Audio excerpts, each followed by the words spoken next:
സുഹൃത്തുക്കളെ, അങ്ങനെ അവസാനം ഇറാൻ ഇസ്രായേലിനെ ആക്രമിച്ചിരിക്കുകയാണ്. ഇസ്രായേലിനോട് ചർച്ചയ്ക്ക് വേണ്ടിയിട്ട് ഇസ്രായേലിന്റെ ഏറ്റവും വലിയ സപ്പോർട്ടർ അമേരിക്ക പോലും പറഞ്ഞതാണ്, എല്ലാവരും പറഞ്ഞതാണ്. പക്ഷെ ഇസ്രായേൽ കേട്ടില്ല. ഇസ്രായേലിന്റെ തോന്നിവാസവുമായിട്ട് ഇനിയിപ്പോ യുദ്ധം കനക്കും, ഇസ്രായേൽ തിരിച്ചടിക്കും, അമേരിക്ക ഇടപെടും. അപ്പോൾ ഇറാന്റെ ഒപ്പം ഒരുപക്ഷെ റഷ്യ വരാം, മറ്റു രാജ്യങ്ങൾ വരാം. അതിന്റെ ഇടയിൽ ഇറാൻ വിദേശകാര്യ വക്താവ് ഒരാൾ പറയുന്നുണ്ടായിരുന്നു ജെറുസലേമിലേക്ക് മാർച്ച് ചെയ്യുന്നുള്ളത്. ബെഞ്ചമിൻ നെതന്യാഹു ഇടയ്ക്കിടയ്ക്ക് മതത്തെ വെച്ച് ജൂതന്മാരെ പ്രചോദിപ്പിക്കുന്നത് പോലെ ഇറാൻ അങ്ങനെ പ്രചോദിപ്പിച്ചാൽ അത് വലിയൊരു പ്രത്യാഘാതമായിരിക്കും. അങ്ങനെ അങ്ങ് മാർച്ച് അങ്ങ് തുടങ്ങിക്കഴിഞ്ഞാൽ അമേരിക്കൻ പപ്പറ്റുകൾ ഭരിക്കുന്ന സൗദി, ഈജിപ്ത്, സുഡാനിൽ ഇപ്പോൾ ആഭ്യന്തര കലാപം നടക്കുകയാണ്. UAE, ബഹ്റൈൻ, കുവൈത്ത്, ഈ GCC രാജ്യങ്ങളൊക്കെ തകിടം മറിയും.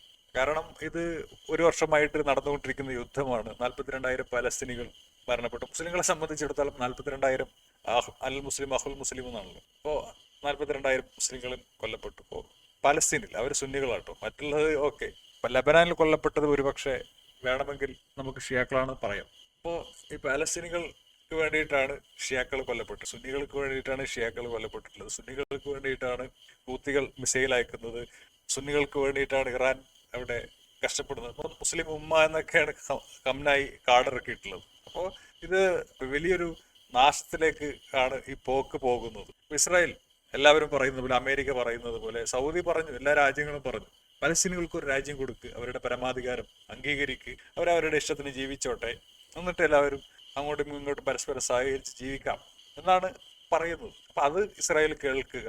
അല്ലെങ്കിൽ നഷ്ടങ്ങൾ എല്ലാവർക്കും ഉണ്ടാകും. യുദ്ധത്തിൽ ഇടപെടുന്ന എല്ലാവർക്കും നഷ്ടങ്ങൾ ഉണ്ടാകും. അത് വമ്പൻ നാശനഷ്ടങ്ങളായിരിക്കും. ഇത് പഴയ കാലഘട്ടം എന്നല്ല. ഇസ്രായേൽ വിചാരിക്കണം എല്ലാം ശക്തി കൊണ്ട് എല്ലാം കീഴടക്കുക എന്നുള്ള അങ്ങനെയുള്ള ഒരു പ്രാകൃത ചിന്താഗതിയുടെ കാലമൊക്കെ തീർന്നു. ഇന്ന് സഹകരണം, മനുഷ്യത്വം, സമത്വം, ഈ രീതിയിലാണ് മുന്നോട്ട് പോകേണ്ടത്. അത് കപടരായ പാശ്ചാത്യർ അല്ലെങ്കിൽ ക്രിസ്ത്യൻ അമേരിക്കൻ അച്ചുതണ്ടുകൾ ഇസ്രായേലിന് മനസ്സിലാക്കി കൊടുക്കണം. ജനാധിപത്യം എന്നൊക്കെ പറയുമ്പോൾ എവിടെയുള്ള ജനാധിപത്യം? ഇന്ത്യ കോളനിയാക്കിയിട്ട് ഭരിക്കുമ്പോഴും ബ്രിട്ടൻ ഒരു ജനാധിപത്യ രാജ്യമായിരുന്നു. ആഫ്രിക്കയിൽ ഫ്രാൻസ് കോളനിവൽക്കരിച്ച് അവിടെ ലക്ഷങ്ങളെ കൊന്നൊടുക്കുമ്പോൾ, അവിടെ അവരെ അടിമകളാക്കിയിട്ട് ഭരിക്കുമ്പോൾ ഫ്രാൻസിൽ ജനാധിപത്യം, സമത്വം, അങ്ങനെയുള്ള മൂല്യങ്ങളൊക്കെ അവിടെ ഉണ്ടായിരുന്നു. അപ്പൊ എവിടെയാണ് ജനാധിപത്യം? ആര് തമ്മിൽ? കുടുംബങ്ങൾ തമ്മിലുള്ള ജനാധിപത്യത്തെയാണ് രാജഭരണം എന്ന് പറയുന്നത്, അല്ലെ?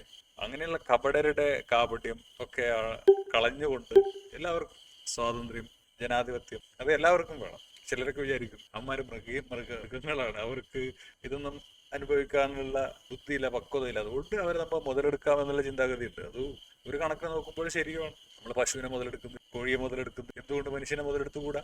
അവന്മാർക്ക് സ്വയം ചിന്തിക്കാനുള്ള ബുദ്ധി വിവരമോ ഇല്ല, അതുകൊണ്ട് അവരെ മുതലെടുക്കാമെന്ന് അങ്ങനെ ചിന്തിച്ചേക്കാം. പക്ഷെ അതൊരു ആധുനിക കാലഘട്ടത്തിൽ അത് ശരിയല്ല. എന്തായാലും ഈ യുദ്ധം കൂടുതൽ മുന്നോട്ട് പോകുന്നത് എന്തായാലും എല്ലാവർക്കും നാശമേ ഉണ്ടാക്കും. ഇനി ഇപ്പൊ ആരെങ്കിലും ജയിക്കുകയാണെങ്കിൽ തന്നെ നാളെ അവർക്ക് വീണ്ടും ജയിക്കാൻ സാധിക്കണമെന്നില്ല. കാരണം ഇപ്പൊ തന്നെ ഇസ്രായേൽ എല്ലാ കഴിവും പുറത്തെടുത്തു. അത് കാരണം അമേരിക്കൻ ടെക്നോളജികളിലുള്ള വിശ്വാസം നാട്ടുകാർക്ക് നഷ്ടമായി.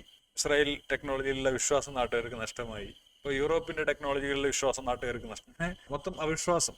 അത് ഇനി അവരെ സാമ്പത്തികമായിട്ട് ഭാവിയിൽ ബാധിക്കും. അങ്ങനെ ഒരുപാട് നഷ്ടങ്ങൾ ഭാവിയിൽ ഇസ്രായേലിനെ സപ്പോർട്ട് ചെയ്യുന്ന രാഷ്ട്രം ഉണ്ടാകാൻ പോകുന്നു. അപ്പൊ അത് മറ്റുള്ള രാഷ്ട്രങ്ങൾ മുതലെടുക്കും. തീർച്ചയായിട്ടും വെസ്റ്റ് പറയുന്ന ഒരുപാട് മൂല്യങ്ങൾ അത് വെസ്റ്റ് ചെയ്യാറില്ലെങ്കിൽ അവർ കപടരാണ് എങ്കിലും അത് ആധുനിക സമൂഹത്തിൽ വളരെ വാലിഡായ പുരോഗമിച്ച ഒരു കാര്യമാണ്. അത് ചൈനീസ് കമ്മ്യൂണിസത്തിനോ അല്ലെങ്കിൽ റഷ്യൻ അവിടെ എന്താണെന്ന് എനിക്കറിയില്ല. അപ്പോൾ ഏകാധിപത്യത്തിനോ ഒന്നും നൽകാൻ സാധിക്കില്ല.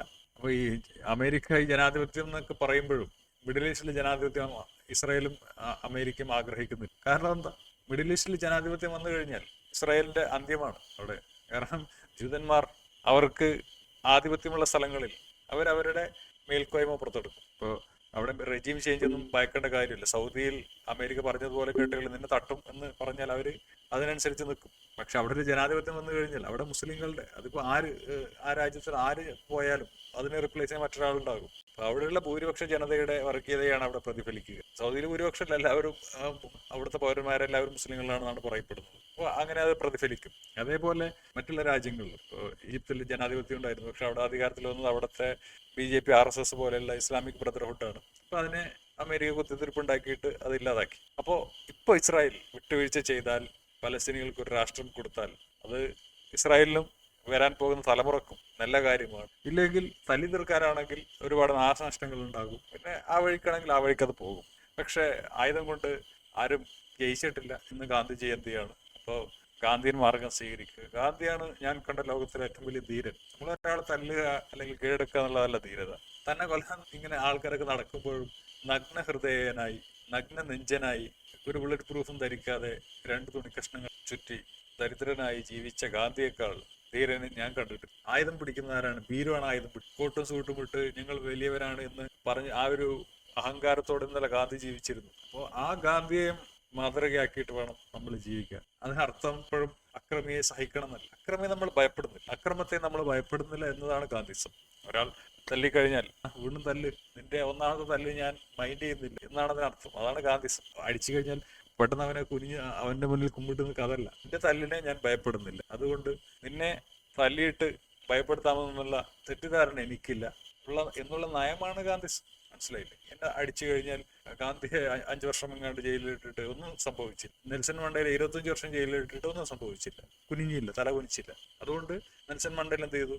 ഇറങ്ങിയിട്ട് മറ്റുള്ളവരെ ജയിലിലിട്ടിട്ട് ബലപ്രയോഗം നടത്തിയിട്ട് കൺട്രോളിൽ കൊണ്ടുവരാൻ ശ്രമിച്ചില്ല. സഹകരണം. ഞാനും നീയും മനുഷ്യരാണ്, അപ്പൊ നമ്മൾ തമ്മിൽ സഹകരിക്കാം. അല്ലാതെ നീ എന്റെ അടിമയാക്കണം, ഞാൻ പറയുന്നത് ഞാൻ വലിയ സംഭവമാണ്, ഞാൻ പറയുന്ന പോലെ നീ കേൾക്കണം എന്നുള്ള ഒരു സംഗതി നടപ്പിൽ. ഈയിടെ രവിചന്ദ്രന്റെ ഒരു പ്രസംഗത്തിൽ ലൈവിൽ അദ്ദേഹം പറയുകയാണ്, ഇപ്പൊ കൺവെൻഷണൽ ആർമി, അതായത് രാജ്യത്തിന് ആർമി പോലെയല്ല ഈ ഗറില്ല, ഇങ്ങനെയുള്ള ഹമാസ് അല്ലെങ്കിൽ മറ്റുള്ള ഗറില്ല ഇതൊക്കെ, ഇവരെയൊക്കെ കീഴടക്കാൻ ഇവർ കീഴടങ്ങില്ല, അവസാനം വരെയും പൊരുതും. അത് ഭയങ്കര പാടാണ് ഇവരൊക്കെ കീഴടക്കാനെന്ന്. മറ്റുള്ളവരാണെങ്കിൽ കുറച്ച് ഡാമേജ് ഉണ്ടായി തന്നെ അവർ കീഴും, കാരണം അവർ കൂലിപ്പെട്ട ആൾക്കാരാണ്, അവർക്ക് രാജ്യത്തിനോട് വലിയ കൂറൊന്നുമില്ല. പക്ഷെ ഇവരങ്ങനെയല്ല, ഇവരുടെ നിലനിൽപ്പിന്റെ പോരാട്ടമാണ്.